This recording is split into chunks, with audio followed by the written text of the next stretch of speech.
Adrián? Buenas tardes para todas y para todos. Arrancamos un nuevo encuentro de este espacio de Tinta Fresca. El autor nos cuenta su obra. El tercer encuentro de este 2023, una edición especial en este caso. Estamos con una autora neerlandesa, Esther Gerritsen. Ahí la vemos a Esther. Y nos vas a estar acompañando también su traductora, la gran traductora de esta novela, El Regreso, Micaela van Meulen, ahí la vemos, nos saluda. Antes de meternos de lleno, como siempre, en la entrevista, para conocer la trastienda de esta novela, El Regreso, que editó Caballero Negro Editora, una gran edición, hermosa edición, voy a darle lugar a Adrián, el técnico nuestro de la sala, no solo para que nos diga un poco y nos cuente los detalles de esta charla, cómo la vamos a ir llevando, sino también repase un poco la agenda que tiene la Fundación La Balandra para las próximas semanas. ¿Cómo estás, Adrián? Buenas tardes para vos. Buenas tardes para todas y todos, otra vez con otro encuentro. Bueno, primero les voy a pedir a todos que tengan sus micrófonos cerrados y en lo posible con sus nombres en cada uno y no el nombre del celular o el iPhone que tengan para poderlos identificar. Yo estoy pasando todas las vías de comunicación para que puedan estar en contacto con la Fundación La Balandra para cualquier taller o seminario que se tengan que anotar. Y les voy a pasar un poquito, como decía Gastón, cuál es la agenda de la Balandra. Bueno, tenemos el tercer seminario de escritura que lo va a dictar Guillermo Martínez. Son 10 cuestiones fundamentales para la escritura de la ficción, donde se van a abordar problemas recurrentes en la ficción, como la ejecución y el desarrollo de los personajes y el cierre. Esto se dictó uno el 8 de mayo, ahora se vuelve a dictar otro el 15 de mayo, de 19 a 21 horas, por la modalidad Zoom, lo va a dictar Guillermo Martínez, es una actividad arancelada y para todas las socias y socios de Fundación La Balandra hay importantes descuentos. Yo ya le estoy pasando las vías de comunicación para que puedan inscribirse los que no se han inscrito porque todavía lo pueden hacer. Luego vamos a tener un taller de lectura, que este taller son 4 encuentros en los que abordaremos el deporte de manera inteligente y emocional a través de los retos íntimos y bellísimos que abren estas puertas para descubrir que además de sentirlo y mirar el deporte también se puede leer. Esto se va a dictar el 16, el 23 y el 30 de mayo, de 19 a 20 y 30 horas, por la modalidad Zoom, lo va a dictar Alejandro Duccini. Es una actividad arancelada y como dije, para todas las socias y socios hay descuentos importantes para inscribirse. Ya les estoy mandando la vía de comunicación, así se inscriben. Luego vamos a tener un tercer encuentro de ciclo debates. En esta ocasión abordaremos un fascinante interrogante: ¿cuáles son los límites de la autoficción? Nos van a acompañar Mariana Sánchez y Fernanda García Lau, son 2 reconocidas figuras de la literatura argentina. Esto va a ser el sábado 27 de mayo a las 18 horas, en modalidad vía Zoom, lo va a moderar Gastón Fiorda, y la actividad es gratuita y abierta a todo público. Luego vamos a tener una tercera clase magistral con María Rosa Lojo, donde vamos a abordar los problemas de creación literaria, donde los recorridos pueden ser múltiples y cruzarse entre ellas una invitación por las influencias en la tradición universal presentes en la lírica, la epopeya, el folclore y en la esfera familiar de lo leído y escuchado desde la infancia. Esto se va a hacer el lunes 29 de mayo de 19 a 21 horas por la modalidad Zoom, lo va a dictar María Rosa Lojo, por supuesto. Es una actividad arancelada y para todos los socios y socias hay grandes descuentos. El mail es info@fundacionlabalandra.org.ar, ya se los estoy colocando. Y también vamos a tener un Instagram Live. Vamos a tener una entrevista con Santiago Lash y Ernesto Misler. Allí vamos a tener una entrevista en vivo y vamos a hablar sobre uno de los temas más importantes y de actualidad de hoy, que es la inteligencia artificial aplicada al chat, el GPT-3, sus posibilidades y sus limitaciones para escribir ficción.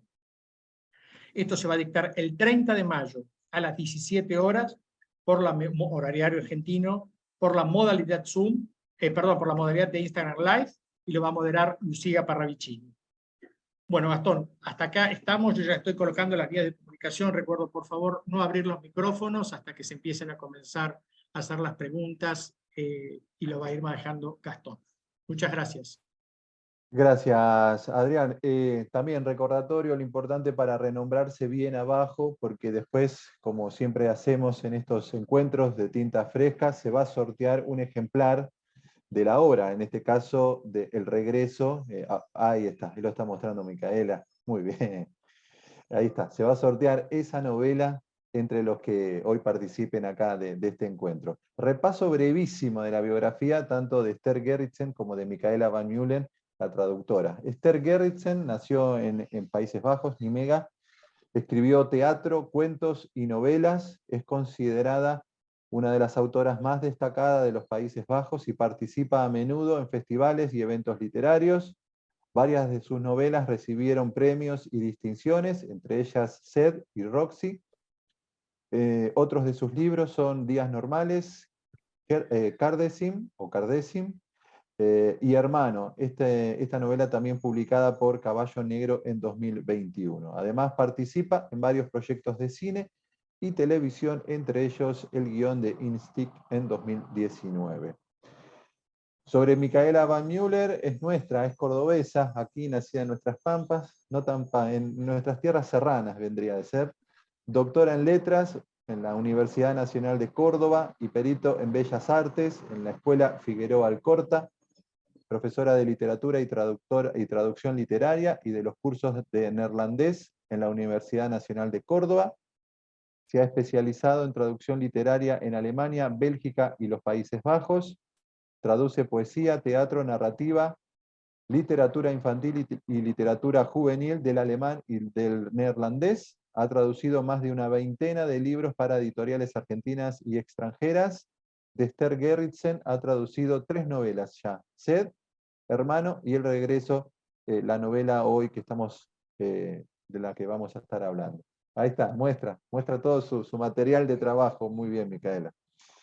Bueno, ¿qué decir? Dice en la solapa, y yo lo parafraseé un poquito porque, bueno, hay una buena síntesis allí. Dice la solapa, El Regreso nos cuenta, nos confronta en realidad con personajes que entran en conflicto con la realidad que les toca vivir, ¿no? Un padre con depresión que muere cuando sus hijos son muy chicos. Una madre que a lo largo, ya promediando su vida, empieza a sufrir un principio de demencia. Un hijo mayor, Max, muy negador, que no tiene el menor interés en reflotar fantasmas del pasado. Un tío, Ed, por demás de extremadamente colaborativo, por decirlo de algún modo, y la nena, la hija, Jenny, que parece ser la única interesada en cerrar esa historia del pasado, porque para ella ese pasado es una especie de mancha negra, y básicamente esa mancha negra lo es respecto de la muerte, de las circunstancias en las que muere su padre.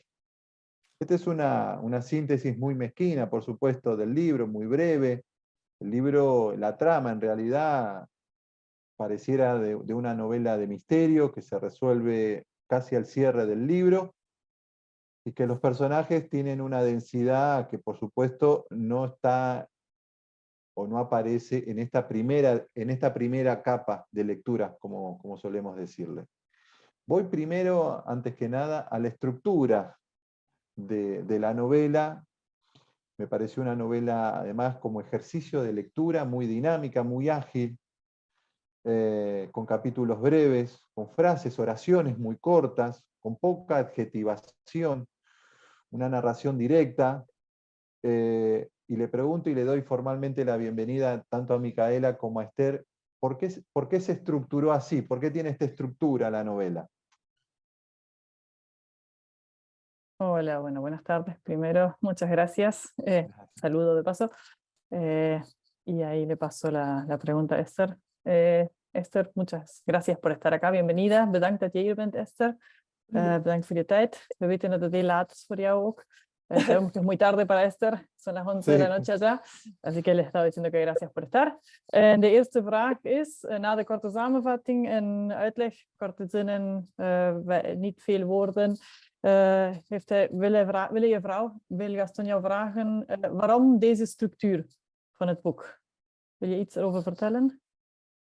Deze structuur, ik geloof dat ik dat niet begrijp. Perdón, preguntaste por la estructura, ¿cierto?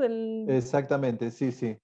Sí, dice que, De capítulos ¿a qué te referís? cortos, Ah, de pues ya capítulos cortos, oraciones muy directas, poca adjetivación. met structuur bedoelt hij korte hoofdstukken, korte zinnen, weinig adjectieven.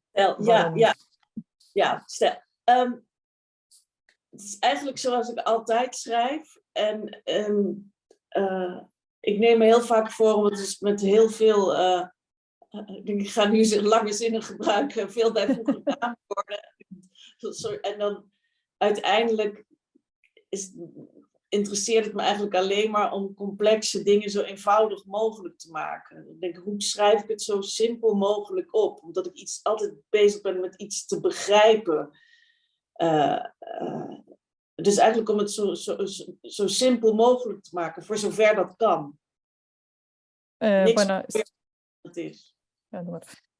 Siempre que escribo, bueno, ocurre siempre lo mismo, voy a decir, y ahora estoy usando oraciones más largas y siempre me propongo pensarlo así más elaborado, pero en realidad siempre lo que me interesa es tratar de comprender y por eso tratar de describir situaciones complejas de la manera más simple posible. Hay una decisión, y entiendo que es expuesta, una decisión deliberada de la autora de Esther, de no explicar mucho, por lo menos esta es mi experiencia como lector, ¿no? De no explicar mucho el contexto en el que se generan determinadas situaciones. Ella narra, lo muestra, casi que obliga al lector a completar esos espacios en blanco. Si este es algo deliberado, ¿no? Que es algo que ella busca cuando escribe. Als lezer was mijn ervaring, zegt Gaston, dat je niet veel uitlegt, dat je veel toont, maar dat wij als lezer de blanco zelf moeten invullen. Is dat iets wat je bewust maakt? Als auteur? Nou, ik probeer zeker niet de dingen uit te leggen. De betekenis niet uit te leggen, maar nou ja, dat ik zo weinig mogelijk woorden gebruik, dan moet je inderdaad misschien veel invullen, maar je moet misschien, het lijkt dan heel eenvoudig, maar soms moet je het gewoon nog een paar keer lezen om het te begrijpen. Dat kan ik me wel voorstellen. Maar ik probeer altijd te voorkomen dat ik niet ga uitleggen of dat ik niet... voor mezelf is het allemaal glashelder. Dat is een beetje... Para mí dice... Ja, nee, doe maar. ¿Wil je nog iets toevoegen? Para mí, dice, se ríe, está clarísima la situación y sí, claramente no quiero explicar lo que ocurre, no quiero explicar el sentido, dice. Quizá la intención puede ser que hay que releerlo varias veces para entenderlo, pero ella considera que para ella está súper claro. Bárbaro. Ahí hay el personaje, o sea, es difícil encontrar un personaje principal, alguien que narra. Es una novela que tiene un coro de voces protagonistas, ¿no? Está Max, está Jenny, está Johanna y está Gerrit. El personaje de Gerrit tiene la particularidad que Gerrit es el padre que está muerto, pero que es una voz presente que va siguiendo la historia de los otros personajes, qué es lo que hace sus hijos, qué es lo que hace su esposa, su hermano, y además tiene un ida y vuelta con Dios, y Dios está puesto como un personaje normal, como cualquiera de nosotros. ¿Por qué esa decisión de poner a Gerrit, una voz, un muerto, jugando, siguiendo, muy presente en la historia e interactuando de esa manera con Dios? Que Dios también aparece hablando e interactuando con Gerrit, ¿no? Vertelt een beetje dat je in het boek veel hoofdfiguren hebt, eigenlijk niet een enkele. Dat het een koor is van stemmen. En dat onder andere ook Gerrit, de dode vader, daar is. En ook vertelt. En ook de verhalen van de andere figuren volgt. En dat ook God aanwezig is. En God een soort normale figuur is in het verhaal. En ook waarom deze beslissing. Waarom deze stem van de dode vader, Gerrit. En waarom deze God. Omdat het verhaal eigenlijk gaat over iedereen leeft met iemand die er niet meer is. En hoe langer je leeft tenminste, hoe ouder ik word, hoe meer ik me realiseer dat de mensen die zijn gestorven, dat die nooit weggaan. En je denkt dat je het gaat vergeten, maar uiteindelijk na een jaar of 10, 20, 30 denk je, ze zijn er nog steeds.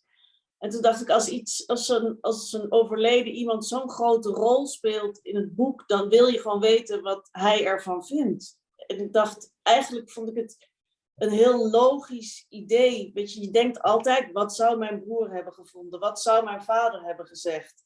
Toen dacht ik, nou, laat hem maar meedoen. Okay. Dice que pensó un poco en la presencia de quienes murieron, de quienes no están más, ¿no? Dice que cuanto más tiempo pasa para ella, mayor edad tiene, más se da cuenta de que las personas que han muerto no desaparecen, que siguen estando, que uno cree que bueno, ya se las va a olvidar, pero que después de unos años siguen estando presentes. Y si estas personas que no están más están presentes en nuestras vidas, le pareció una idea lógica que estén. Y dice, uno siempre se pregunta, ¿qué hubiera dicho mi hermano? ¿Qué hubiera dicho mi padre? Muy bien. Ahí hay ¿Cómo? Dijo, agregó algo, ¿no? Wil je nog iets zeggen, Esther? Ja. Oh ja, ik wilde over God. Ik wilde heel graag dat hij in een hiernamaals was. En ik vond het ook heel erg leuk om een atheïst in een hemel te stoppen. En wat moet hij daar nou? Dus ik dacht, er moet gewoon een soort... Een gewone God moet af en toe langskomen die echt bijna niks zegt, maar zo heel af en toe als het dan toch moet.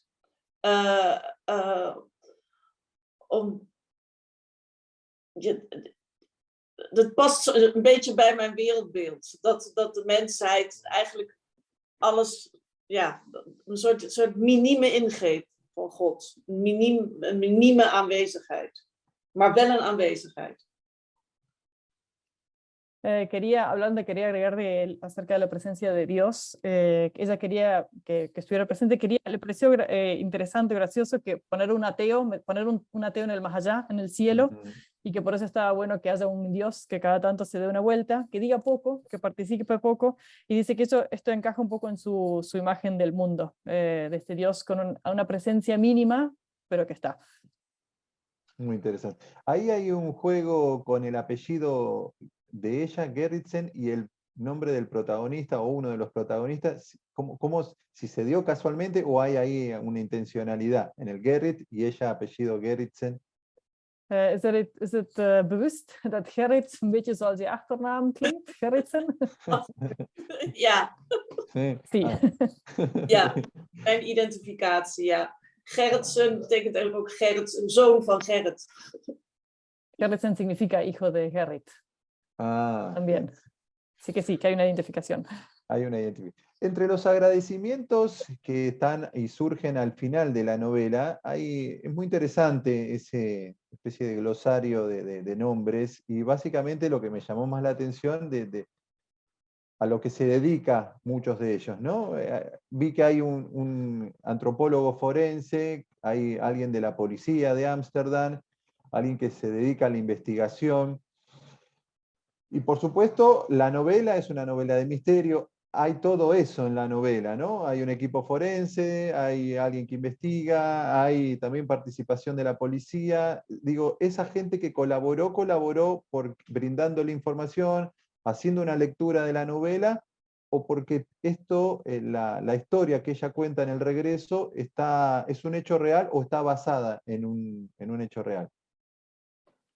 Op het einde bedank je je bij veel personen. Het is me opgevallen dat er een forensische antropoloog bij is, politie van Amsterdam, onderzoekers, rechercheurs. En ja, het is een roman waar deze figuren of elementen ook voorkomen. Hebben deze mensen jouw boek gelezen? Hebben ze je informatie gegeven? Of baseert dit verhaal op een waar gebeurd feit? Ja, ik had vlak daarvoor een televisieserie geschreven, een politieserie. En als je een politieserie schrijft, dan is dat heel normaal dat er een researcher in dienst is die alles navraagt. En normaal gesproken heb ik vaak geen zin om alles op te zoeken. En toen was ik met het boek bezig. Toen dacht ik, ik kan natuurlijk gewoon Vladimira bellen, mijn researcher, en haar vragen: goh, kan jij eens vragen aan die agenten die jij kent, of aan die forensisch antropoloog, of je na 20 jaar, als je een lichaam opgraaft na 20 jaar, of je daar dan nog iets aan kan zien. En ik heb dus, zij heeft steeds, ik heb met haar overlegd, en zij heeft steeds met de mensen die ervan af wisten, de verstand van hadden, overlegd wat wel en niet kon. Dus ook de casus in mijn boek, de manier waarop hij is gestorven, zoiets is echt gebeurd. Dus het kan allemaal. Het is in de realiteit, dit zou allemaal waar gebeurd kunnen zijn. Niet dit verhaal, maar wel de technische feiten die kloppen. Este relato no ocurrió realmente, pero bueno, antes de escribir esta novela escribí una serie de televisión, y cuando escribes una serie de televisión hay una persona que investiga y corrobora si estas cosas funcionan y consulta con especialistas. Entonces, cuando escribí esta novela le pregunté a esta investigadora, que no sé si existe en Argentina ese rol, a Vladimira, así se llama, le hice preguntas, le dije si podía consultar con otra gente, con especialistas, si después de 20 años si exhumas un cuerpo, si se puede ver algo como los huesos, como se relata en esta novela, y muchas de las otras cosas que relato en la historia han ocurrido o podrían ocurrir de este modo. Pero bueno, este relato como tal no ocurrió. Sí, no, investigador acá se la vincula la palabra, el término, a la gente que investiga por ahí en cuestiones académicas, científicas, ¿no? Se me viene a la cabeza el paralelismo con el detective, quizás en la cuestión más americana del término, ¿no? De investigadora, me imagino que debe ser. Sí, entre paréntesis digo, este tipo de investigador es como un asesor para gente que escribe series de televisión, por ejemplo. O para gente que escribe libros de no ficción. Yo sé que en Países Bajos es muy común que exista esta persona que corrobora datos, que chequea datos, digamos. Sería como un fact-checker, no sé cómo se llama eso. Sí. No, pero Ik heb kort een beetje uitgelegd wat deze onderzoeker is. Bij ons is dat niet zo'n normaal begrip. Okay. Voy a los personajes, a los dos hermanos, a Max y a Jenny. Primero, Max, ¿por qué entiende ella que le cuesta tanto revivir ese pasado, hablar de ese pasado, y por qué paralelamente además tiene la necesidad de hacerse cargo de los otros, ¿no? De la madre, del tío, de ese padre que en su momento también, bueno, vivía en una depresión muy profunda? ¿Qué le pasa a Max? Hay algo que no termina de satisfacerlo, ¿no? Ik wou je graag iets over de broer en zus. Waarom is het voor hem zo moeilijk dit alles te herleven en erover te spreken? En waarom voelt hij zich ook zo verantwoordelijk voor iedereen? Voor de zus, de moeder, de depressieve vader. Er is iets bij hem wat niet... Ja, nou ja, hij was natuurlijk... Het verschil tussen die twee is heel duidelijk. Hij was 10 of zo toen zijn vader stierf. En hij heeft dus heel erg bewust die hele depressie van zijn vader meegemaakt. En het ongeluk van zijn moeder. Het ongelukkig zijn daarvan. Dus als kind voelde hij zich daar verantwoordelijk voor. En nadat zijn vader is gestorven... blijft hij gewoon in die gewoonte hangen. Dan voelt hij zich verantwoordelijk voor zijn moeder.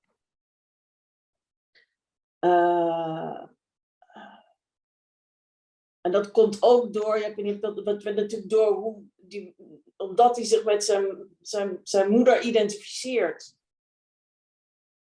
Dus men heeft gewoon, en voor die zus is het heel anders, want die zus was zo jong dat ze eigenlijk weinig nare ervaringen heeft gehad met die vader.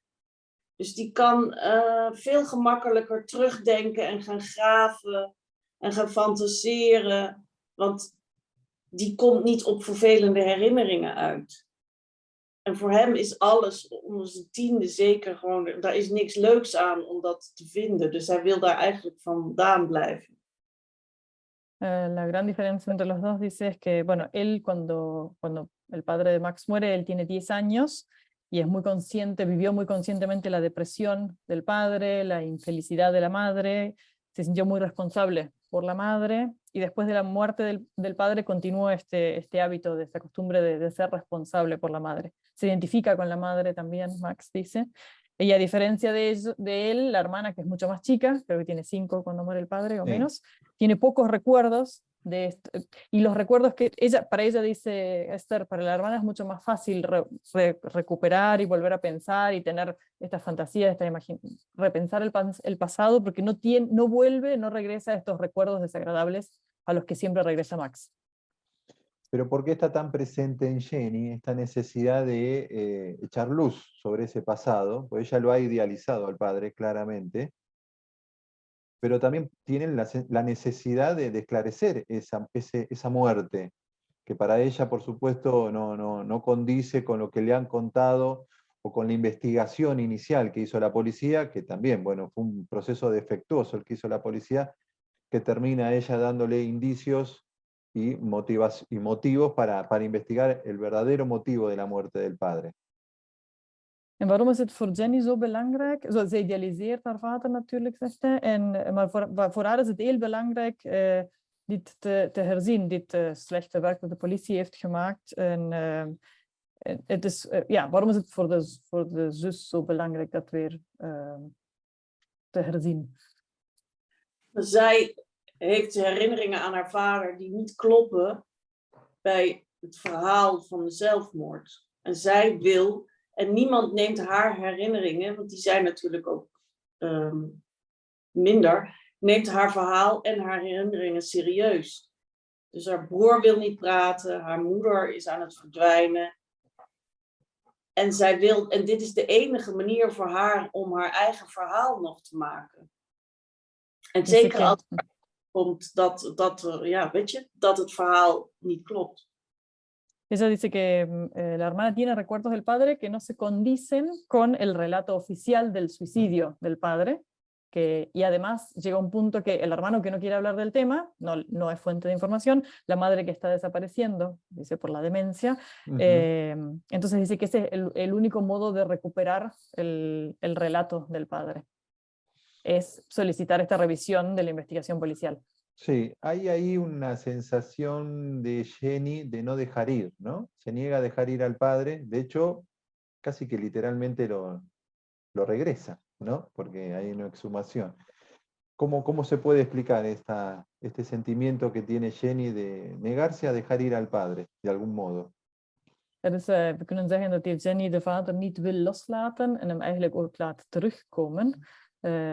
Door de uitgraving. En ja, waarom wil ze hem niet loslaten? Hoe kan je dat uitleggen? Waarom bestaat dit gevoel bij de dochter? Nou, omdat ze nooit een verhaal heeft gehad waar ze mee kon leven. En ook omdat ze nooit met iemand er echt over heeft kunnen praten. Dus dat heeft nooit een echt einde gekregen. En natuurlijk, en dan word je net, ik bedoel, ze is nog niet zo oud. En dan tegen die tijd. En dan weet je, wordt de moeder is onverwachts aan het aftakelen. Dus dat is wel het moment waarop je realiseert, wil ik nog antwoorden krijgen? Dan moet ik nu wel gaan haasten. Nu kan het nog. Ella nunca tuvo un relato con el cual poder vivir, relatos acerca del padre, y nunca pudo hablarlo, no tuvo la posibilidad de hablar sobre el tema, y cuando se da cuenta de repente que la madre se repentinamente enferma de esta demencia, dice, es ahora o nunca el momento en donde puedo llegar a recuperar algo todavía. Ahí hay la sensación, también nos indaga, nos lleva a preguntarnos, ¿no? Esto de los fantasmas del pasado que nunca terminamos de deshacernos de ellos, ¿no? Esta cosa de que los fantasmas, en definitiva, siempre nos terminan alcanzando. Y más cuando sos chico y tenés experiencias fuertes con padres que se enferman, si esto la ha tocado de cerca a ella, si esta historia, la ha vivido con algún conocido, algún familiar, alguien con depresión profunda y con hijos que han tenido que lidiar con eso, ¿no? Het is wel bekend in het verleden dat ons soms niet loslaat of terugkeert. Heb jij ook zo'n ervaring of ken je iemand die ook zoiets heeft meegemaakt? Met ouders met een grote depressie bijvoorbeeld of iets in die aard?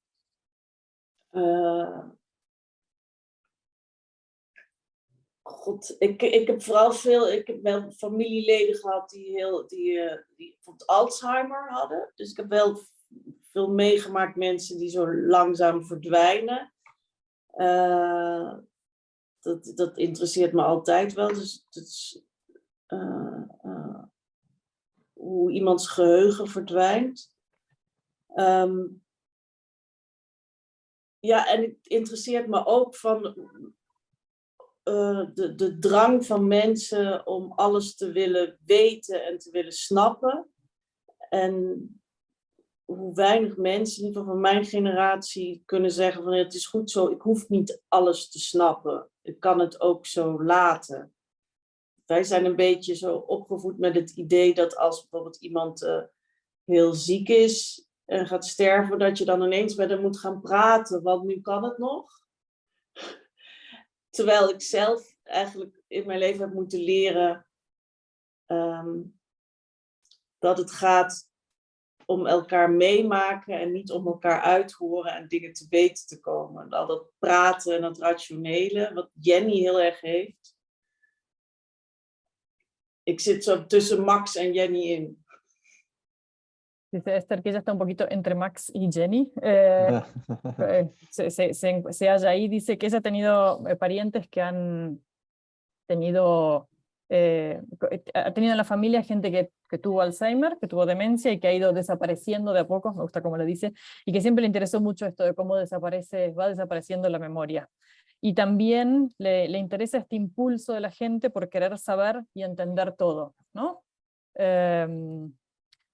Y que hay como una tensión entre esta generación en la que se dice que no es necesario saber todo, y esto de, bueno, cuando alguien se está muriendo, tener que ir a hablar y saber todo, ahora que todavía es posible, un poco esta cosa racional que tiene Jenny, y por eso decía al último que ella en realidad está un poco entre medio de Max y Jenny. Qué linda esa imagen, ¿no? Como decía, ¿no? De ir desapareciendo de a poco, dejándose ir. Porque eso es lo que pasa un poco con la madre, con Joana, ¿no? Que sufre de Alzheimer y de alguna manera se va apagando. ¿Cómo tuvo que trabajar ese proceso? Porque una cosa es escribirlo y otra cosa es mostrarlo casi a lo largo de toda una novela, ese irse apagando, ¿no? Porque se manifiesta tempranamente en el texto la enfermedad de Joana. ¿Cómo fue ese proceso, esa búsqueda, para que sea algo gradual, para que efectivamente tenga ese efecto de irse apagando de a poco, ¿no? Het is een mooi beeld, dit langzame verdwijnen, wat je genoemd hebt. Wat bij de moeder gebeurt. En de vraag is, hoe heb je dat gedaan? Dat dit ook zo graduaal gebeurt, dat ze zo langzaam verdwijnt, haar geheugen verliest, in het hele boek. Hoe?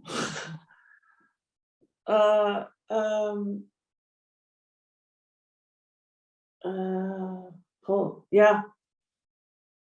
Nou, ik heb er ook wel een beetje mee gespeeld. Want ik weet wel, weet je, die dingen gaan natuurlijk nooit zo. Dat gaat natuurlijk met ups en downs zo. Dat gaat natuurlijk zo met van die pieken naar beneden. Maar wat ik eigenlijk heel leuk vond, is dat ik heb er ook soms gewoon laten liegen. Dus soms vond het ook leuk dat ze ook soms kan doen alsof ze meer in de war is dan ze is. Terwijl ze nog steeds heel erg in de war is. En het wel degelijk de geheugen verliest. Maar tegelijkertijd ook nog steeds een leugen heeft waar ze mee leeft. En ik vond dat wel leuk om mee te spelen. Het laatste heb ik niet gehoord. Ik vond het heel leuk eigenlijk om mee te spelen. Dat iemand nog af en toe bewust kan liegen. Maar ze ook af en toe onbewust verspreekt. Dice, bueno, ¿cómo? Que puso cara de que difícil es explicarlo. Sé que estos procesos no son lineales. Bueno, vieron los gestos, que hay sub y baja, up y downs. Y lo que a ella le gustó hacer también es poder hacerla mentir a Joana. Ella estaba ya confundida, ¿no? Como perdida, pero igual podía usar una mentira para decir que no, pero bueno, a su vez sí estaba confundida. Jugar con eso le gustó mucho.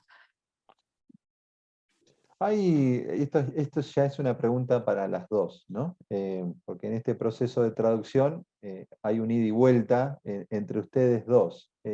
¿Cómo fue ese proceso de traducción? Porque me imagino, como pasa siempre, hay términos, hay imágenes, figuras que son representativas del neerlandés, de difícil, que no tienen un correlato en nuestro idioma, ¿no? Que me imagino que habrás tenido, aún ya teniendo experiencia vos en la literatura de Gerritsen, habrás tenido que ir bueno, y charlar y ponerse de acuerdo, encontrar un término que de alguna manera represente eso que quería decir. ¿Cómo fue ese proceso de traducción de esta novela El Regreso? Een beetje een vraag voor allebei, zei je, ook voor de vertaalster. Ja, ja, hoe het was, ik zal een beetje vertellen nu. En of ik je veel moest vragen, ook als ik al verschillende boeken van jou heb vertaald. Ik geloof, ik heb jou eigenlijk niks gevraagd. Hè? Ik blind vertrouwen in je, zeg maar. Dice que confía ciegamente en mí. No, recién le decía, bueno, que voy a contestar un poquito a la pregunta del proceso de traducción y estaba tratando de recordar, creo que no le hice muchas consultas a Esther. En otros casos, sí, en traducción en general hay veces que necesitas consultar mucho, no porque el autor o la autora te vaya a resolver todo, sino porque sí, hay inquietudes o cosas muy típicas. A mí Esther es una de las autoras que más me gusta traducir. Yo empecé traduciendo mucho teatro y Esther viene del teatro y creo que ahí por eso los diálogos también me seducen tanto de ella. Y tiene, por esa sobriedad, por esa prosa tan despojada, creo que el desafío siempre es cómo decir esos diálogos de una forma natural en castellano y cómo decir esto, que es no explicar nada, que es un poco típico neerlandés, es como de no explicar tanto, ¿no? Como en castellano tenemos más necesidad de explicar. Eso es como muy Adjetivamos propio. mucho, sí. Sí, no se puede generalizar. Toda la literatura holandesa es así. No, está mal. Pero hay un poco algo de eso, de esa cosa, y en Gerritsen está como que lo aprovecha al máximo, me parece. Y eso creo que lo hace como muy lindo. Entonces, es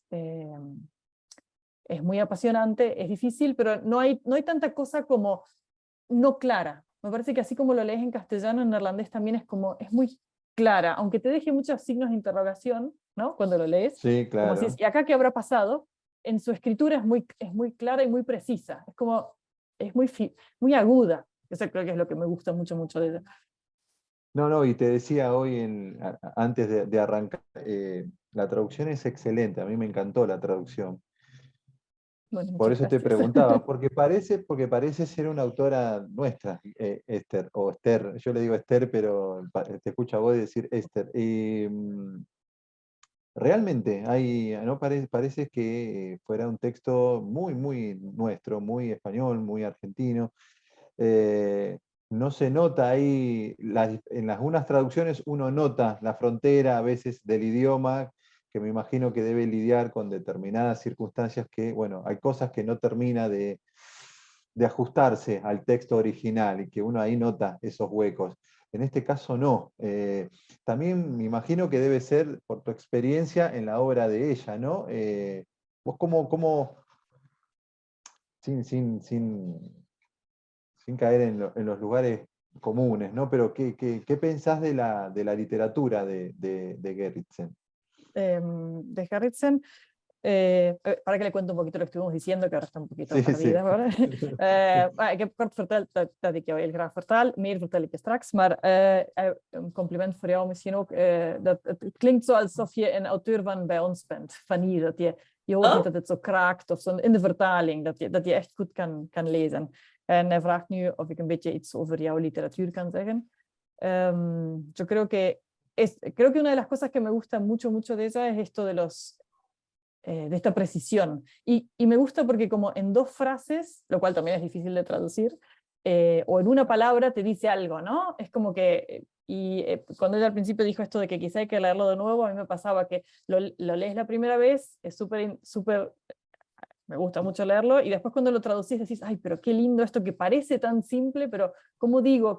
¿Cuál es la palabra que tengo que encontrar para que condense, ¿no? Y cristalice todo esto que dice ella en tan poquitas palabras? Creo que me gusta mucho eso de la precisión, lo filosa también, ¿no? Como esos diálogos que vos decís, uff, es como una puñalada. Sí, ¿y te costó mucho traducirlo? ¿Fue un proceso largo o no? No sé si nunca podemos decir que es fácil una traducción, porque también a mí me gusta como dedicarle el tiempo. Me parece que, pero no podría decir que no sé, que fue dificilísima. La entiendo mucho, quizás me identifico mucho con su escritura, entonces como que eso me es fácil, digamos. No me cuesta entrar, también porque he leído muchos libros de ella y he traducido varios. Uno también con una amiga con la que hemos traducido juntas, que es la que tradujo Roxy, esta otra novela de Esther que se publicó en Colombia, Marcela Casau. Y esa fue la primera que traduje. La primera novela de Esther que traduje fue esta, Set, que traduje con una amiga, con una colega, y lo masticamos tanto el texto, digamos, son 2 capítulos, una madre y una hija, y lo trabajamos tanto en conjunto que creo que me metí tanto en su universo, que después los otros libros es como que siguen ahí, ¿no? Es como que todo eso que trabajamos en un momento sigue presente, y eso me ayudó muchísimo a que las siguientes obras fueran mucho más fáciles de traducir, eso sí, seguro. ¿Querés comentarle algo a Esther o no? Sí, ahí le cuento. Ik heb even vroeg wat er moeilijk was of hoe het is jou te vertalen. Ik heb ook verteld dat het eerste boek dat ik van jou vertaald, Dorst, heb ik samen met een collega, met Marcela Casau vertaald, die je ook kent, want ze heeft ook Roxy van jou vertaald. En ik zei, we hebben zoveel gewerkt met dit eerste boek, dat ik geloof dat alles wat we daar hebben besproken en gediscussieerd en ontdekt, dat alles is gebleven. En dat het mij heel veel heeft geholpen voor de andere boeken. Het is niet zo dat het is, wat ik heel speciaal vind bij jou, is je leest het heel makkelijk en het lijkt zo simpel, maar als je dan probeert te vertalen, dan moet je echt het precieze woord vinden om dit wat je zo scherp zegt, ook in het Spaans kan zeggen. En dat is ook een van de dingen die ik het mooiste vind bij jouw boeken. Bueno, ahora les propongo a quienes están siguiendo la charla que puedan participar libremente como hacemos generalmente aquí en Tinta Fresca. Veo ahí a Ruti Kravets haciendo una pregunta. No sé si quiere que la haga yo o directamente se puede desmutear y preguntar. Nu zijn een paar vragen of iemand iets... misschien willen een paar mensen vragen stellen. Sorry. No sé si me está escuchando, Ruti. Bueno, hago yo la pregunta, pregunto yo. Dice, pregunta si es un policial. Hace una pregunta breve, pero me parece que es muy atinada para ver cómo podemos definir. Particularmente, yo no lo encajaría como un policial, pero yo soy un mero lector nada más. ¿Qué piensa Esther de su propio texto, no? De vraag is, ieder een vraag aan het publiek, welk genre het is. Is het een detective, een politieroman? Het is, Gaston zei, het is heel moeilijk om dat zo te definiëren, maar wat wil jij zeggen? Nee, er zit een misdaadplot in, maar dat is wel ondergeschikt aan de psychologische roman. Hay un policial ahí, pero está subordinado a una novela psicológica. Sí. Bueno, Magdalena, no hay problema que su pregunta sea difícil de resumir. Magdalena, puede preguntar libremente lo que le parezca. Hola, bueno, gracias. ¿Se escucha bien? Porque tengo bastante problemas con el... Sí, perfecto, se le escucha, Magdalena, perfecto, se le escucha. Desde lo literario puro, digamos, la parte escrita, se ha hecho insistencia en que esta autora, que además tiene un carácter maravilloso, me parece, porque me encanta cómo se comporta, ¿no? Cómo nos responde. Se ha hecho insistencia en la precisión, la justeza de la palabra, el no explicar. Y mi pregunta es, ¿qué es lo que no explica? ¿No explica contexto? ¿No explica las causas y se directamente pasa a la acción? ¿O cómo? ¿Cómo es esa forma tan directa que Micaela nos explica? No lo entendí.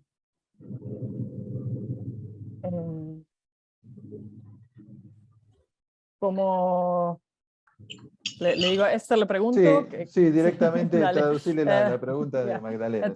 Perdón. Gracias, Magdalena. Er werd een paar keer gezegd dat de auteur, die zo fantastisch is, en ik vind het zo leuk dat je op de vragen antwoordt, begeesterd. En het werd een paar keer gezegd dat je zo precies schrijft en niet uitlegt. En de vraag is, wat wordt niet uitgelegd?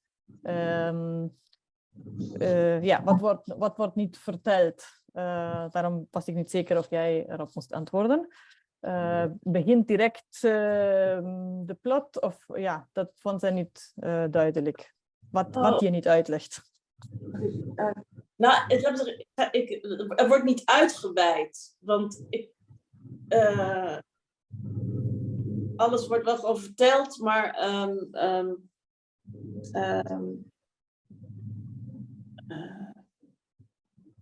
kijk, ik vind het altijd wel lastig om te zeggen, want ik vind zelf dat alles er staat, dus dat het glas helder is. Alleen ik hoor natuurlijk altijd terug dat ik niet veel zeg of niet, maar het is meer dat je niet uitweidt en dat je niet.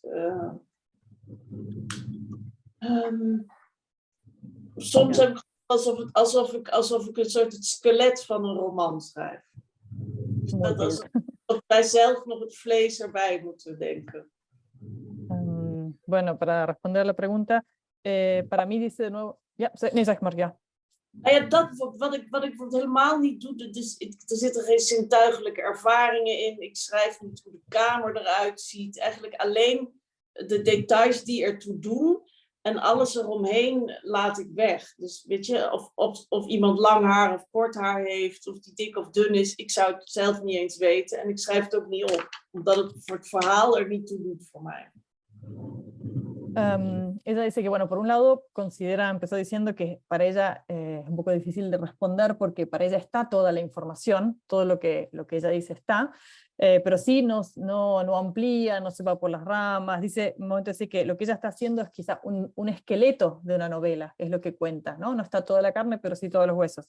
Y después agregó, que me parece que sí es como la respuesta, lo pudo decir, ella describe solo lo que es esencial para el relato. No te cuenta cómo es la habitación, si alguien es gordo, flaco, pelo largo, pelo corto. Eso ni ella lo sabe. Dice que solo cuenta aquello que realmente es importante para el relato. Gracias, Magdalena. Gracias a vos, Magdalena. Bueno, vamos con Ángel Gustavo Cabrera. Ángel, buenas tardes. Buenas tardes. ¿Me escuchan? Sí, perfecto, Ángel. Te escuchamos bárbaro. Bueno, mira, en relación a la autora no la conozco, pero me gustaría hacerle dos preguntas en su condición de escritora, ¿no?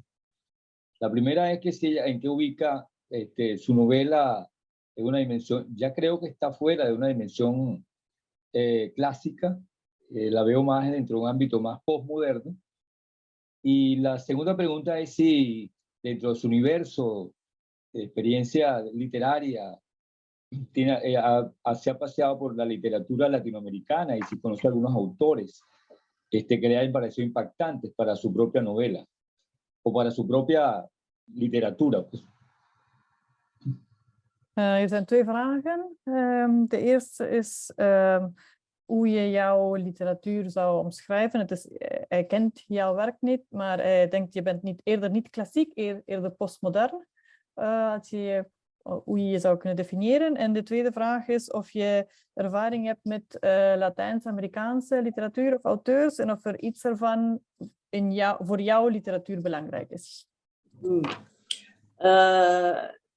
Ik ben een groot fan van Jorge Luis van Borges. Maar ik kan niet... maar qua stijl ben ik zo Hollands als de pest. Ben ik bang. Zo kaal en...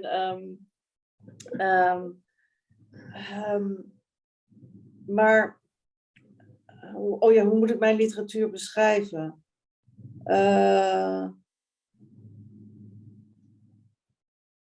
Jeetje. Psychologische romans en eigenlijk bijna altijd wel over personages die op het randje van de waanzin zitten. Ben je er nog? Ja. Oh ja, nee, dan zie ik. Oh ja, het is daar donker. En ooit kreeg ik een recensie, daar stond Esther Gerritsen, chroniqueur van de gekte. In België zeggen er is altijd een hoek af. Zeiden de lezers tegen mij. Ja, verder ben ik dus een fan van Borges. Maar ik wou ook vooral, maar dan eigenlijk vooral over de ideeën in zijn verhalen. Nou ja, laat maar even hierbij. Ja, dice que es una gran fan de Borges. Qué lindo porque el cambio de acento en su nombre es igual en Borges, que hiciste vos. Y que, pero su estilo, el estilo de ella, de Gerritsen, es lo más holandesa que puede hacer, totalmente despojado. Es muy fan dijo el último todavía, de las ideas en los cuentos de Borges. Y cómo definir su literatura, dice que bueno, que un poco le cuesta, pero que piensa que son todas novelas con personajes que están siempre como al borde de la locura, que una cronista una vez, una periodista una vez dijo que Gerritsen es la cronista de la locura, o algo así. Buena definición. Gracias, Ángel. Gracias. Bueno, vamos con Patricia ahora. ¿Cómo es? Patricia Sampieri. ¿Cómo estás, Patricia? ¿Qué tal? Buenas tardes a todos, muy bien. Yo quería preguntarle cómo es su metodología de trabajo, teniendo en cuenta que, bueno, ella trabaja en diferentes géneros, ¿no? La dramaturgia, la narrativa, las series para televisión. ¿Cómo encara esos géneros, no? Patricia wil graag weten hoe je werkt, welke je werkmethode is, ook aangezien ze die verschillende genres, in verschillende genres werkt, tv-series, romans, toneel. Wat mijn manier van werken is. Ja, precies. Ja. Ik weet eigenlijk niet zo goed wat ermee bedoeld. Is het zoals van wat mijn gewoontes zijn? Of dat je 's ochtends of 's middags schrijft? Of dat je schema's maakt? Of, Patricia, pregunta Esther si te referís a sus hábitos de escritura, que si trabaja a la mañana o a la tarde, por ejemplo, o si trabaja con, no sé, esquemas, o si te referís a eso. Sí, a todo lo que hace a la metodología. Sí. Ja, alles. Alles. Gewoon alles. Nou, heel concreet, het allerliefst werk ik 's ochtends als iedereen nog slaapt thuis. En als ik zelf nog niet helemaal wakker ben. Als de hele wereld nog niet zo in je hoofd zit. Eigenlijk het liefst om 6 uur opstaan en beginnen. Meestal lees ik van alles vooraf. Of het nou voor scenario is, of voor een roman, of een toneelstuk wat ermee te maken heeft, om erin te komen, of voor research. En ik verzin eigenlijk al heel veel in mijn hoofd. En op het moment dat ik ga schrijven, ik heb dan, de aantekeningen maak ik niet op papier, maar in mijn hoofd meer. Dan heb ik al zoveel bedacht, dat op het moment dat ik ga schrijven, dan is er eigenlijk al een soort eerste versie in mijn hoofd. Maar dan moet die nog op papier komen. Sí. Lo que más me gusta, como bien concretamente, es trabajar temprano a la mañana, cuando todo el mundo todavía está medio dormido y yo también, levantarme a 6 y empezar a escribir. Y por otro lado, antes de escribir, leo muchísimo, investigo, ya para cualquier género para el que escriba, investigo mucho y voy pensando, voy armando, no tomo notas en papel, sino en la cabeza. Y entonces cuando me siento a escribir, ya tengo como una primera versión en la cabeza que tengo que volcar en papel. Muchas gracias. Gracias, Patricia. Roberto Stazzoni, ¿cómo estás, Roberto? Estás muteado, Roberto, ¿eh? A ver, ¿ahí me escuchan? Sí. Perfecto, Roberto, perfecto, sí. Bien. Esta es una pregunta que por ahí es parte para Gastón también, porque esto que nos informaba Gastón en la introducción acerca de la utilización de narradores múltiples por parte de Esther, quisiera preguntarle a ella si fue conscientemente calculado al ir trabajando el texto, o fue un espontáneo producto o una espontánea producción de la trama argumental. Se me ocurre que una primera respuesta podría estar en lo que nos decía Micaela, de que Esther viene del teatro, ¿no? Se me ocurre que por ahí tendría una proximidad la narración del teatro con la de este texto, pero no quiero ir sobre prejuicios, que me conteste ella mejor. Ik heb een vraag die ook misschien voor Gaston is. die zijn aan het begin dat in jouw roman verschillende vertellers voorkomen. En ja, de vraag is het bewust een keuze of heeft de plot van het verhaal is het ontstaan omdat het verhaal het gevraagd heeft? En hij zegt ook nog, dat hij gelooft dat er een band is tussen jouw ervaring in je werk voor toneel en dat het misschien daarmee te maken heeft, maar hij wil jouw antwoord graag weten. Nee, het grap was, ik had daarvoor dus een televisieserie geschreven waarbij zoveel mensen zich overal mee bemoeiden, want dat is zo bij scenario schrijven, dat ik zo blij was dat ik weer een boek schreef en dat ik gewoon alles zelf mocht bepalen, dat ik merkte dat ik de regels die ik voorheen in mijn eigen hoofd had ook losliet. Dus als ik dacht, oh, ik heb zin om van perspectief te wisselen, dan deed ik dat ook gewoon. Ik dacht, overal waar ik maar zin in had. Als ik zin had om God wat te laten zeggen, dan liet ik God wat zeggen. Dus ik voelde me gewoon vrijer, omdat niemand zich ergens mee bemoeide. En ik vond het uiteindelijk ook wel heel goed kloppen bij het thema dat iedereen er iets van mocht vinden. Iedereen mag iets van de overleden man vinden, inclusief de overleden man zelf. Justo antes de escribir, como decía, este libro, escribí una serie de televisión y como ocurre cuando escribís una serie de televisión, todo el mundo se mete y opina. Hay un montón de gente diciendo cómo tenía que ser la cosa. Entonces estaba re contenta de poder escribir algo en donde ella estaba sola de nuevo y podía decidir ella misma todo. Entonces que incluso hasta soltó reglas que tenía para sí misma de antes. Entonces cuando yo tenía ganas de cambiar la perspectiva, cambiaba la perspectiva. Me sentía eso, completamente libre. Y también me parecía que funcionaba bien con la temática, que cada uno pudiera opinar sobre el muerto. Si tenía ganas de que hablara a Dios, lo ponía a hablar a Dios, lo que se me cantaba. Y eso, y que todos pudieran opinar sobre el muerto, incluso el muerto mismo podía tener su propia opinión formada. Está muy bien. Muy bueno, muy bueno, muy bueno. Gracias Esther, y gracias Micaela. Ahí hay un lindo comentario en el chat de Eduardo Espina, no sé si, Edgardo, no sé si lo querés decir vos directamente, te desmuteás y lo comentás.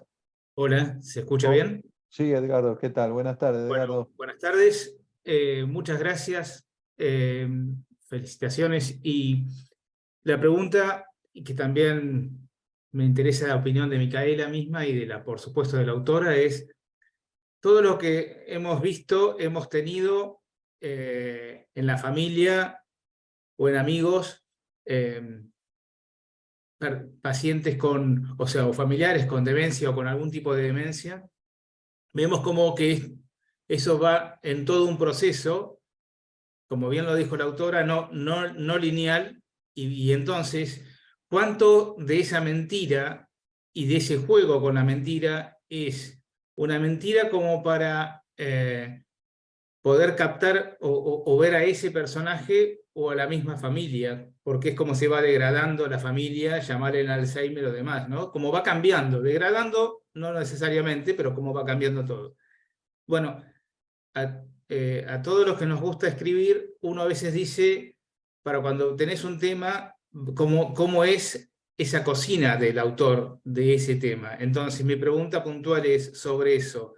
Ella estuvo trabajando de sus recuerdos, de sus experiencias, de las experiencias con esos familiares que ustedes relatan que tuvo, o ha hecho algún tipo de entrevista sobre eso antes de volcar en un relato que aparentemente es sensacional y apasionante. Gracias. Ja, eerst gefeliciteerd. Zij heeft een vraag voor jou wat betreft ook de menterende familieleden en vrienden. En we weten, het is geen proces dat lineaal is, dat er ups en downs zijn, zoals je ook gezegd hebt. En je hebt ook dit spel met leugen genoemd, dat ook misschien een manier is om te laten zien hoe de familie verandert. Of niet alleen de figuren, de menterende figuur verandert, maar ook de familie zelf gaat een beetje stuk. En de concrete vraag is, om over de keuken, het werk van de auteur te praten, is, heb je met jouw herinneringen gewerkt van de menterende personen, of heb je gesprekken gevoerd om dat dan in je blijkbaar zo fascinerend verhaal te kunnen gebruiken.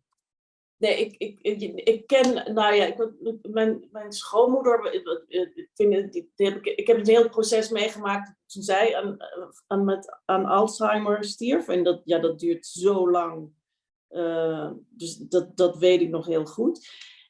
Maar ik ben eigenlijk begonnen met dit boek te schrijven toen ik op vakantie de tante van mijn nieuwe man ontmoette, die heel erg oud en dementerende was. En die dus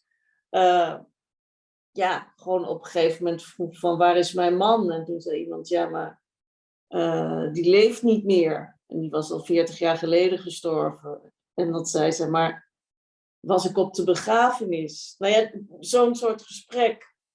En ik weet nog dat ik was daar. En dat is de tante van mijn man. En eigenlijk het enige familielid van mijn man die ik nog heb leren kennen. Omdat zijn ouders al lang gestorven zijn. En dan kom je ineens zo in iemands... omdat ik hem toen nog niet zo lang kende en die vrouw ontmoette, dan kom je zo in een geschiedenis terecht en in een soort tijdmachine. Dus ik noemde het, toen ben ik het boek eigenlijk beginnen met schrijven, eerst vanuit het perspectief zelfs van de dementerende. Maar dat werd... Maar het begon zelfs bij iemand, bij een dementerend familielid, het hele boek. Bueno, sí puedo contar que viví todo el proceso de mi suegra, que murió de Alzheimer y que fue un proceso larguísimo, me acuerdo muy bien de eso. Pero en realidad el libro lo empecé a escribir después, cuando en unas vacaciones conocí a una tía de mi nueva pareja, de mi nuevo marido, que no lo conocía hace mucho a él, y era una señora mayor que tenía demencia, y dice que en un momento, en una conversación, la mujer esta le dice, ¿dónde está mi marido? Y el marido había muerto hace 40 años, entonces después ella le dijeron, bueno, no, que murió, y dice, y estuve en el entierro, y dice que a partir de esta conversación, y en este contexto, como no lo conocía mucho a su marido todavía, fue como meterse en una máquina del tiempo, y que en realidad había comenzado incluso a escribir la novela desde la perspectiva de una persona con demencia. Gracias, Edgardo. Vamos con los últimos comentarios, atendiendo también la situación de Esther, que es allá 12 de la noche, me imagino, ¿no, Micaela? 12 de la noche Sí. es allá. Ya es medianoche. Candelaria Aguilar, no sé si querés decir vos la pregunta que me hiciste o la leo, no sé, como quieras vos, Candelaria. Y también hay una nueva pregunta de Ruti, que quizás como la otra vez termino haciéndola yo. Bueno, voy con la pregunta de Candelaria. Candelaria dice, bueno, buenas tardes, quisiera preguntar cómo comenzó su devenir de escritora y cómo describe el ser una escritora mujer, ventajas y desventajas, diferencias según su mirada y su experiencia personal. Entiendo que será dentro del universo literario de Países Bajos, ¿no? Esto de cómo ventajas y desventajas de ser una escritora mujer. Me pregunto. Goed, zijn een paar vragen. Ik stel je ene die in de chat staat. Hoe begon je te schrijven? Vraagt Candelaria. En hoe zou je jouw situatie als vrouwelijke schrijver kunnen beschrijven? Zijn er voor- of nadelen als je een vrouw bent die schrijft? In Nederland was ik denk als vrouw toen ik begon met schrijven, ik heb altijd al geschreven, maar toen als kind en als jongere dacht ik, dat is geen beroep, dat doe je als alles mislukt, dan kan je altijd nog schrijver worden. En uiteindelijk bleek dat toch gewoon het allerleukste te vinden, dus deed ik alleen maar dat. Maar volgens mij toen ik studeerde werden vrouwelijke schrijvers nog veel minder serieus genomen, zeker in Nederland. We hebben een letterkundig museum en ik weet dat ik daar ooit met mijn nichtjes naartoe ging. Die waren toen 10 jaar oud en er is een portrettengalerij. En ik was toen al 30 of 40 en zij 10 en zij zeiden, waarom hangen hier alleen maar mannen? Waar hangen de vrouwen? En het ergste was eigenlijk dat het mij nooit was opgevallen toen. Dat er alleen maar mannen hingen, of bijna alleen maar mannen.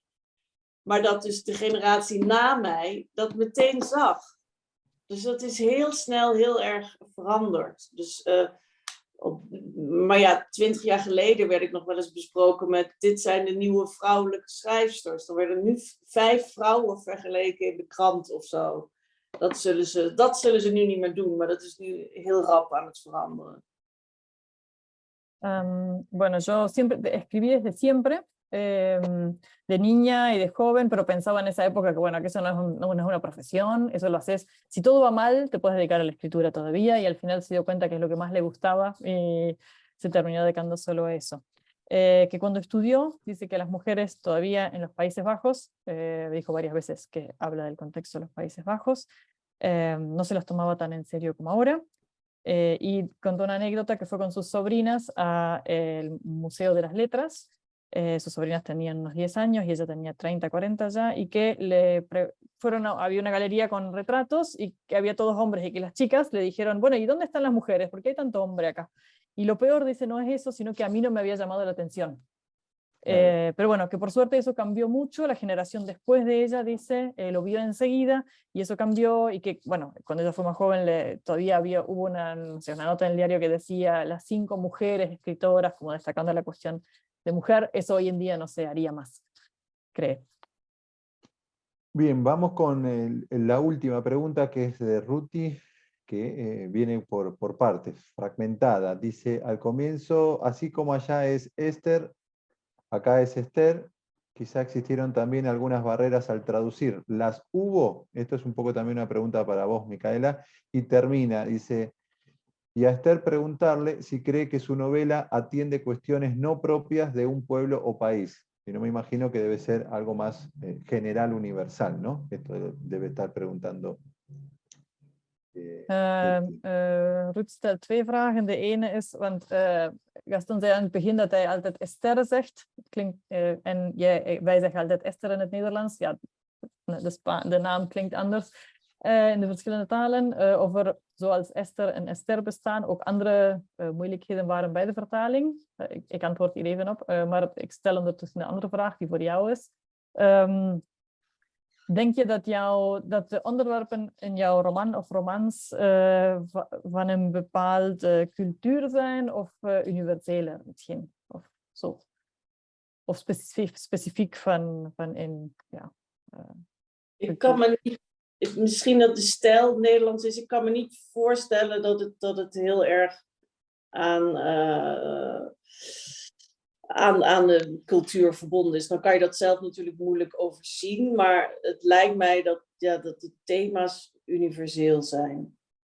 Me cuesta pensar si yo quizá no puedo decir tan claramente si es universal. Creo que sí, que mis temas son universales, pero bueno, quizá no soy la persona ideal para responder a esto.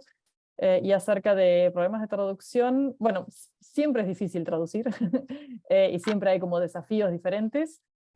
Una mini anécdota en este caso de esta novela es que Jenny, en castellano optamos con la editorial, con Galejo, ponerlo con Y al nombre, porque en neerlandés se escribe con... Hay muchas formas. Jenny también existe con esa forma de escribir, pero también con IE, y tenderíamos a leer Jenny y queríamos evitar esa dificultad al leer. En general no se suele traducir los nombres o modificarlos, solo por hablar de los nombres porque justo tocó. Pero a veces cuando a la pronunciación dificulta un poquito, obstruye, bueno, y como existía esta otra variante en neerlandés también, me tomé esa licencia, que también fue consultada. Está bien. Bueno, la última, ahora sí, la última, pero porque no quisiera que se quede nadie sin preguntar. Ahí dice Ana Carolina Divi, dice, cuando comienza con un proyecto de escritura de un libro, ¿cuánto tiempo le ha significado el desarrollo de cada uno de los libros, ¿no? De allerlaatste vraag, omdat we ook weten dat het bij jou al middernacht is. De vraag is, hoeveel tijd besteed je aan elk nieuw project? Een beetje zo, aan elk boek? Een boek meestal, ik denk een jaar of zo, al moet ik zeggen, ja, ongeveer een jaar. En weet je, bij scenario's duurt het vaak veel langer, maar dat heeft meer te maken met de organisatie tussendoor. Dus dan laat je het even liggen en doe je weer wat anders. Maar ja, ongeveer een jaar. Maar ik doe wel van alles door elkaar heen, maar als je het bij elkaar propt. Hago muchas cosas diferentes al mismo tiempo, pero quizá para un libro sí me lleva más o menos un año escribirlo. En el caso de los guiones, mucho más, pero también, bueno, tiene que ver con la organización y decía después que, bueno, que lo deja, lo vuelve a retomar por esto de que hace diferentes cosas al mismo tiempo. Bueno, ahora sí, muchísimas gracias, Esther, o Esther. Esther para nosotros, ¿no? Un placer conocerla, un placer leerla también. La experiencia de lectura fue maravillosa, así que bueno. Y gracias a vos, Micaela. La verdad, un trabajo pobre. Más que entrevista, estuviste trabajando. No sé si tenés que recibir honorarios por lo de hoy. Un placer, siempre es lindo. Hacemos de puente en lo escrito y en lo oral. Gracias. Gracias, Esther. Gracias, Micaela. No sé si Dank, Esther. querrá ella decir algo para el cierre. No sé si despedirse. Wil je nog iets zeggen? Ja. Nee, jullie bedankt. Ik vind het echt een hele fijne, surrealistische ervaring om hier in mijn keuken te zitten en dan middernacht met jullie te praten. Dus, Muchísimas gracias. Una experiencia muy surrealista estar acá sentada en mi cocina a medianoche y charlar con ustedes. Así que muchas gracias. Me lo imagino, pobre. Me lo imagino. Bueno, muchas gracias a vos, Micaela. Muchas gracias para todas y todos. Gracias por la invitación. Gracias. Chao. Hasta la próxima. Gracias. Disfruten el Adiós, fin de semana. Gracias. Nos vemos. Igualmente, Cuídense. buen fin de. Chao, chao. Muchas gracias a todos.